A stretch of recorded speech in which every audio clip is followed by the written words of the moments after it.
نبی کریم صلی اللہ تعالی علیہ وسلم نے اسلامی تعلیمات کو مختلف پیرائے میں اور مختلف انداز میں مختلف مواقع پر بیان کیا۔ کبھی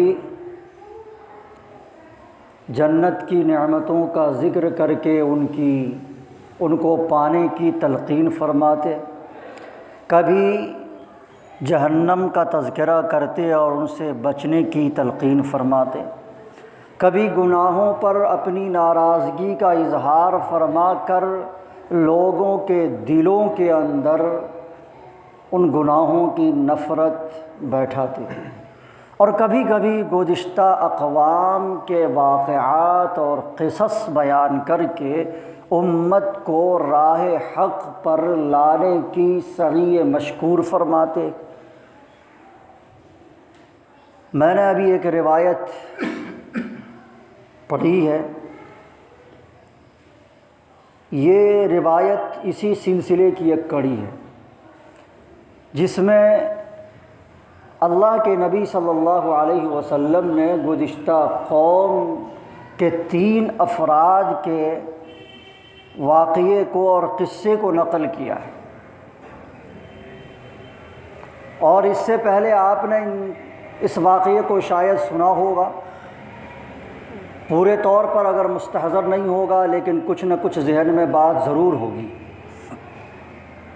کہ بنی اسرائیل کہا جاتا ہے کہ بنی اسرائیل کے 3 افراد تھے، وہ کہیں جا رہے تھے۔ حضرت ابو ہریرہ راوی ہیں اور وہ فرماتے ہیں کہ اللہ کے نبی صلی اللہ علیہ وسلم نے ارشاد فرمایا، بینما ثلاثۃ نفر یتماشون، 3 افراد، 3 اشخاص، 3 آدمی کہیں کا سفر کر رہے تھے۔ آگے جو باتیں آ رہی ہیں ایسا لگتا ہے کہ وہ کسی جنگل، بیابان اور جہاں پہاڑ ہوں وہاں کا وہ سفر کر رہے تھے۔ سفر کر رہے تھے تو کیا ہوا، راستے میں جا رہے تھے، پیدل تھے۔ پہلے زمانے میں لوگ پیادہ پاہی ہوا کرتے تھے، پیدل ہی سفر کرتے تھے، سہولتیں اتنی تھی نہیں، ٹرانسپورٹ کی آمد و رفت کے جو ذرائع ہیں یہ ساری سہولتیں، یہ سہولیات فراہم نہیں تھیں، تو لوگ پیدل ہی سفر کرتے تھے۔ تو یہ 3 افراد سفر کر رہے تھے، اخذہم المطر، بارش نے انہیں گھیر لیا، یعنی جا رہے تھے کہ بارش ہونے لگی تو وہ چھپنے کے لیے اور بارش سے بچنے کے لیے ایک پہاڑ کے غار میں چلے گئے، پناہ لی وہاں۔ جب غار کے اندر گئے تو فانحطت علیہ علی فم غارہم صخرۃ من الجبل، تو ایک چٹان لڑکتی ہوئی آئی اور غار کے منہ پر اٹک گئی، یعنی غار کا منہ بند ہو گیا۔ فانطبقت علیہ، غار کے منہ کو بند کر دیا اس چٹان نے۔ اب کوئی راستہ نہیں تھا نکلنے کا، غار کا منہ تھا، ادھر ہی سے نکلتے، لیکن چٹان آ کر وہاں رک گئی ہے۔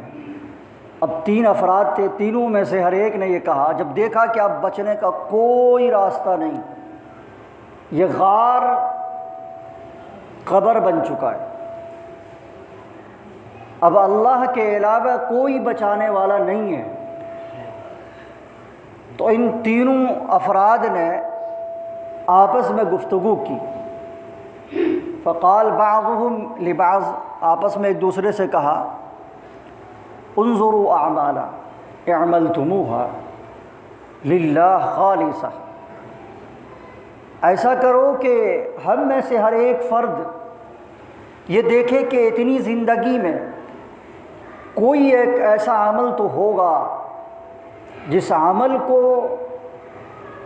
ہم میں سے ہر ایک فرد نے صرف اور صرف اللہ کے لیے کیا ہو۔ تو لہذا آج اس نیک عمل کے صدقے سے اور وسیلے سے اللہ سے دعا کرو، ہو سکتا ہے کہ اللہ تعالیٰ یہاں سے بچ نکلنے کا راستہ نکال دے۔ چنانچہ ان 3 افراد میں سے ایک فرد نے، ایک شخص نے اپنے ایک نیک عمل کو یاد کیا۔ وہ چرواہا تھا، بکری چرایا کرتا تھا، دن بھر بکری چراتا تھا، شام میں آتا تھا، ان کے والدین تھے جو بوڑھے تھے، اور آنے کے بعد سب سے پہلے دودھ نکالتا تھا، اور دودھ نکالنے کے بعد اپنے بوڑھے والدین کی خدمت میں پیش کرتا تھا، اور پھر اس کے بعد اپنے بال بچوں کو دیکھتا تھا۔ لیکن ایک مرتبہ وہ کہتا ہے، وہ آدمی، وہ شخص یہ کہہ رہا ہے کہ اللہ کے سامنے کہہ رہا ہے کہ اے اللہ، تو جانتا ہے کہ ایک دن تاخیر ہو گئی، اس لیے کہ درخت دور تھے، چراتے ہوئے بکریاں لاتے ہوئے تاخیر ہو گئی، تو جب میں گھر پہنچا تو میرے والدین سو چکے تھے۔ میں نے دودھ نکالا، اور دودھ نکالنے کے بعد ان کے سرہانے گیا تو دیکھا کہ وہ سوئے ہوئے ہیں۔ میں نے یہ گوارا نہ کیا کہ ان کو جگاؤں، اور میں ان کے سرہانے دودھ کا پیالہ لے کر کھڑا رہا، یہاں تک کہ کھڑے کھڑے صبح ہو گئی۔ میرے بچے میرے پاؤں پر گرتے رہے، روتے رہے، بلکتے رہے، لیکن میں نے اپنے والدین کو مقدم رکھا، اور اے اللہ، تو جانتا ہے کہ یہ عمل میں نے صرف اور صرف تیری رضا کے لیے کیا ہے، تیری خوشنودی کی خاطر کیا ہے، تجھ کو خوش کرنے کے لیے کیا ہے۔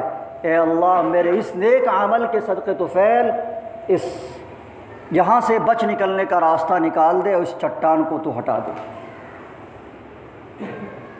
اللہ تعالیٰ کو یہ عمل جو شخص نے اپنے بوڑھے والدین کی خدمت کے جذبے سے جو کیا تھا، اتنا پسند آیا تھا کہ جب اس عمل کا واسطہ دیا تو غار کے منہ سے چٹان تھوڑی سی کھسکی، اور تھوڑا سا ایسا لگا کہ منہ کھل گیا ہے، آسمان نظر آنے لگا۔ تو اس شخص نے اپنے والدین کی خدمت کی تھی محض اللہ کی رضامندی کے لیے، اللہ کی خوشنودی کے لیے۔ آج والدین کا رونا ہوتا یہ کہ اولاد ہماری خدمت نہیں کرتی، یا آج کے بچے والدین کی خدمت نہیں کرتے۔ کمیاں اور کوتاہیاں دونوں جانب سے ہیں، اور کبھی خدمت کا موقع ملے تو صرف اللہ کی رضا کے لیے کی جائے۔ ایسا نہ ہو کہ اگر ماں بوڑھی ہے، باپ بوڑھا ہے، اور کسی اولاد کے پاس ہے، بڑا کے پاس یا چھوٹا کے پاس یا مجلا کے پاس، کسی کے پاس بھی ہے، تو یہ نہ کہتا پھرے کہ ماں باپ کو تو میں ہی دیکھ رہا ہوں۔ وہ بڑا والا کیا دیکھتا ہے؟ کچھ دیکھتا ہے؟ کوئی نہیں دیکھتا ہے۔ وہ چھوٹا والا کیا دیکھتا ہے؟ کچھ نہیں دیکھتا ہے۔ میں اپنے پاس والدین کو رکھے ہوا ہوں، اور میں خدمت کر رہا ہوں، کبھی بھیجتا بھی نہیں ہے پیسہ، کبھی پیسہ بھی نہیں دیتا، طلاق تلاش بھی نہیں کرتا، یہ سب کچھ نہیں۔ اگر والدین کسی بھی بچے کے پاس ہے تو اس بچے کو، اس لڑکے کو یہ فخر ہونا چاہیے کہ اللہ تعالیٰ نے خدمت کا ایک موقع عنایت فرمایا ہے، اور اس جذبے سے کہ اللہ کی رضامندی کے لیے اپنے والدین کی خدمت کرو، اس جذبے سے کرنا چاہیے۔ ہونا تو یہی چاہیے کہ ہر ایک لڑکا یہ چاہے کہ میں اپنے والدین کی خدمت کروں، لیکن والدین کی خوشنودی کے اوپر ہے، والدین کی چاہت کے اوپر ہے کہ وہ کس کے پاس رہنا چاہتے ہیں۔ جس کے پاس رہنا چاہتے ہیں رہیں۔ اپنے سماج اور معاشرے کے حالات کے اعتبار سے میں کہہ رہا ہوں، ورنہ تو یہ ہے کہ بچوں کو آزاد کر دیا جائے۔ اسلامی تعلیم یہی ہے کہ بچوں کو آزاد کر دیا جائے کہ بھائی ایک گھر تمہارا ہے، یہ تم اس میں رہو، تمہارا یہ گھر ہے تم اس میں رہو، تمہارا یہ گھر ہے تم اس میں رہو، اور والدین اپنے الگ ایک گھر میں رہیں، اور یہ کہہ دے کہ بھائی ہر دن یا ہر 2-4 دن پر سارے بچے ہمارے پاس آئیں، ملیں اور میری خدمت کریں۔ یہ ہے اسلامی تعلیم۔ تحفے تحائف لے کر کے بلائیں ان کو، بچوں کو 2-4 دن پر، یعنی ان لڑکے اور ان کی بہو وہ سب جائیں ملنے کے لیے۔ لیکن اپنے سماج اور معاشرے میں یہ حال، اس طرح کی صورتحال نہیں ہے۔ یہاں جوائنٹ فیملی ہے، مشترکہ خاندان، مشترکہ فیملی، تو اس میں اس طرح سے ہے۔ تو اگر والدین کی چاہت اگر ہے کہ میں کسی بچے کے ساتھ رہوں، بڑے کے ساتھ، نچلے کے ساتھ یا چھوٹے کے ساتھ وہاں رہیں، خدمت ہر ایک کرے، جہانی مالی تعاون جہاں تک ہو سکتا ہے کرے، اور اللہ کی رضامندی کے لیے کرے، اللہ کی خوشنودی کے لیے، تبھی کامیابی ہے۔ اسی لیے اللہ تعالیٰ نے قرآن کریم میں کئی مقامات پر وَوَصَّيْنَا الْإِنسَانَ بِوَالِدَيْهِ حُسْنًا، حسن سلوک، والدین کے ساتھ حسن سلوک کا حکم دیا ہے۔ والدین گرچہ مشرک کافر ہی کیوں نہ ہو، لیکن اس کے باوجود بھی اللہ تعالیٰ نے ان کے ساتھ حسن سلوک کرنے کو کہا ہے۔ بہرحال اس آدمی نے جو والدین کی خدمت کر رہا تھا، اس نے اس صدقے طفیل میں اپنے نیک عمل کے صدقے طفیل اس نے دعا کی، چٹان تھوڑی سی ہٹی۔ دوسرے آدمی نے دعا کی کہ اے اللہ، تو جانتا ہے کہ میں فریفتہ تھا اپنے چچازاد بہن پر، اور اس کو بھی مجھ سے محبت تھی، مجھ کو اس سے محبت تھی۔ ایک مرتبہ کیا ہوا کہ اس آدمی نے اپنی چچازاد بہن پر بری نظر ڈالی، اور اس کو یعنی غلط کام کرنا چاہا، بدکاری کرنا چاہا، تو اس کی چچازاد بہن نے 100 دینار مانگ دیے کہ 100 دینار پہلے لا کر دو۔ تو اس آدمی نے جیسے تیسے اکٹھا کیا 100 دینار، اور اکٹھا کرنے کے بعد پھر اس نے لا کر اس کو دیا۔ جب اس کو دیا تو اس نے یہ کہا کہ اے اللہ کے بندے، خدا کا خوف کر اور ڈر جا، تو کس کا ارادہ کر رہا ہے؟ تو اس چچازاد بہن کے ان جملوں نے میرے دل کے اندر خوف خدا پیدا کر دیا، اور میں اس بدکاری سے ہٹ گیا، اور میں نے پیسے بھی اس کو دے دیے۔ اے اللہ، تو جانتا ہے کہ میں نے یہ عمل تیرے ڈر سے کیا اور تیری رضا کی خاطر میں نے کیا ہے، تجھ کو خوش کرنے کے لیے اور تیرے خوف سے میں نے کیا۔ اگر یہ عمل قابل قبول ہے تو یا اللہ یہاں سے بچ نکلنے کا کوئی راستہ نکال دے۔ چنانچہ پھر چٹان تھوڑی سی اور گھسکی اور آسمان صاف نظر آنے لگا۔ یہاں بھی غور کرنے کی بات ہے کہ انسان آج کے اس دور میں، جب کہ فحاشی اور عریانیت عام ہو چلی ہے، جدھر دیکھیے وہیں فحاشی اور عریانیت ہے، بلکہ سیلاب آیا ہوا ہے۔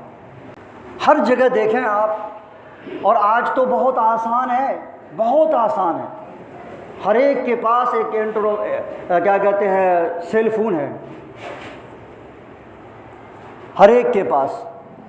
پہلے تو زمانے میں بدکاری کرنے کے لیے یا گناہ کے کام کرنے کے لیے سوچنا پڑتا تھا کہ بھائی جاؤ یہاں سے، مثال کے طور پہ کھٹانا جاؤ، کھٹانا جانے کے بعد ٹکٹ کٹاؤ اور جا کر کے سنیما ہال میں پہلے داخل ہو، پھر جا کے فلم دیکھو گے۔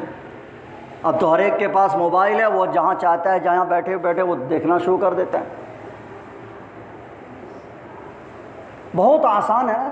اور آج دیکھیں نا، جہاں بھی اشتہارات ہیں، ایڈ آ رہے ہیں، ہر ایک کے اندر لڑکیوں کی تصویر، ہر ایک کے اندر شہوت انگیز مناظر ہر طرف۔ گاؤں دیہات بھی بچا ہوا نہیں ہے، گاؤں دیہات کے اندر بھی یعنی بے حیائی عام ہوتی چلی جا رہی ہے آہستہ آہستہ۔ آج کے دور میں، معاف کیجئے گا میں بتا رہا ہوں، دیکھنے میں یوں آتا ہے آج کے دور میں خواتین، ہماری مائیں اور بہنیں ایسا لباس پہنتی ہے، برقع بھی پہنتی ہے تو ایسا جس سے جسم کے اتار چڑھاؤ اور نشیب و فراز پورے طور پر سامنے ہوتے ہیں۔ اب ظاہر بات ہے کہ بدکاری اور کیا کہتے ہیں زناکاری کے جو اسباب اس قدر آسان ہوتے چلے جا رہے ہیں، تو ظاہر بات ہے کہ اس میں بے حیائی عام ہوگی اور پھر یہ کہ گناہ کے کام زیادہ ہوں گے۔ اللہ تعالیٰ نے ارشاد فرمایا وَلَا تَقْرَبُوا الزِّنَا، زنا کے قریب بھی، زنا نہ کرو یہ نہیں کہا، زنا کے قریب، یہ سب زنا کے قریب ہی جانا ہے۔ یہ اسباب ہیں ان کے، نظر سے نظر ملی یا نظر پڑی اور پھر اس کے بعد جو ہے آگے کے منصوبے بنے۔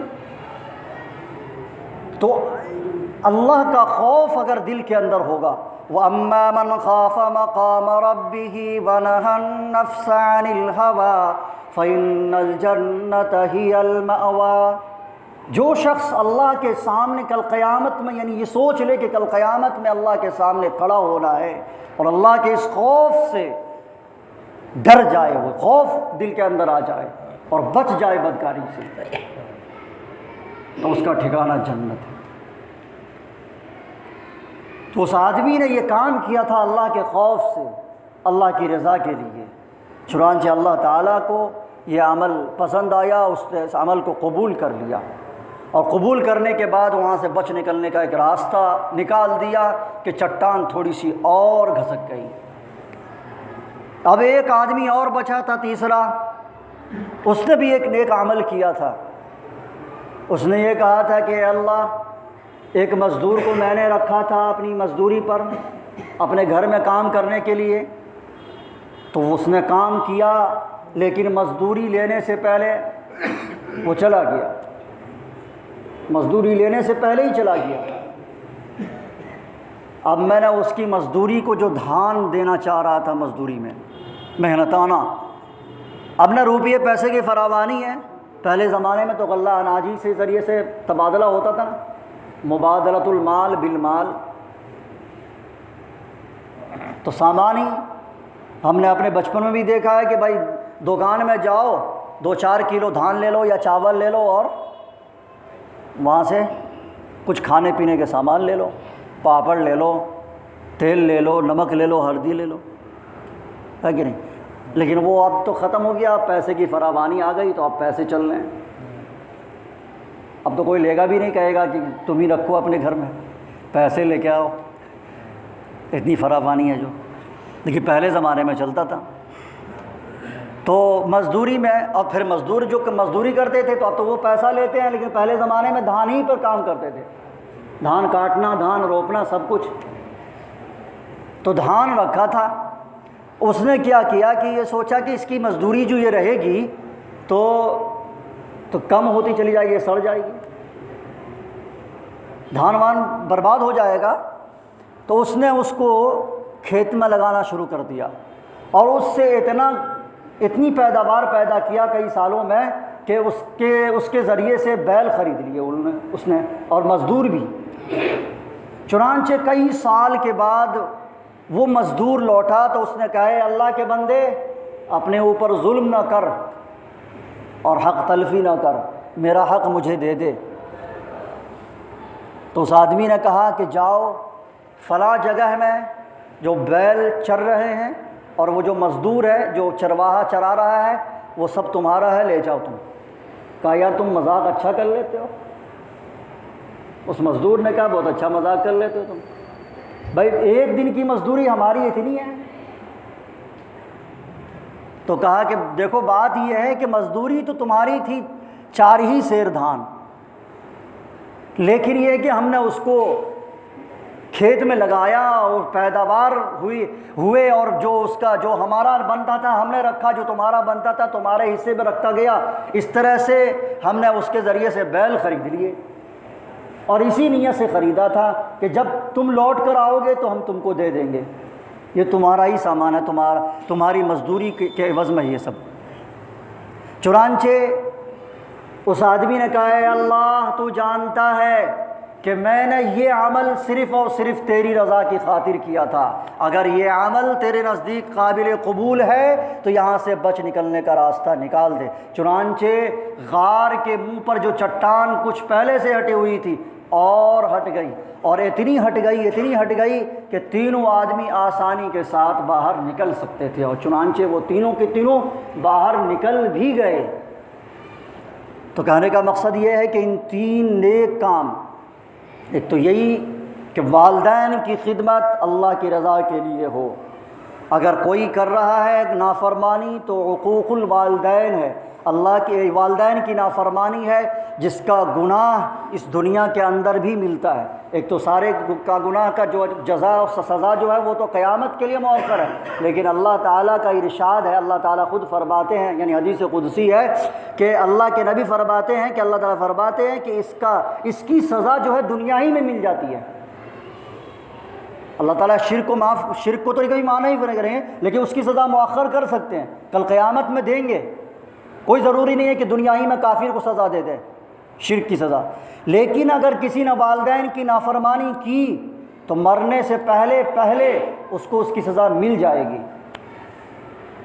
تو والدین کی نافرمانی یہ گناہ کبیرہ ہے، تو والدین کی خدمت ہونی چاہیے، اور دوسری بات یہ ہے کہ بدکاری زناکاری سے دور رہنا چاہیے، بے حیائی کو کہ جو اسباب ہیں ان کے سد باب کی کوشش کرنی چاہیے، اور تیسرے یہی کہ مزدور یا کسی کے بھی حق کو نہیں ماننا چاہیے۔ آج دنیا میں پیسہ بنانے کی ہوڑ لگی ہوئی ہے، بینک بیلنس کی ہوڑ لگی ہوئی ہے، اس میں لوگ مزدور کے مزدوری کو مار رہے ہیں، حق تلفی کر رہے ہیں کسی طرح سے۔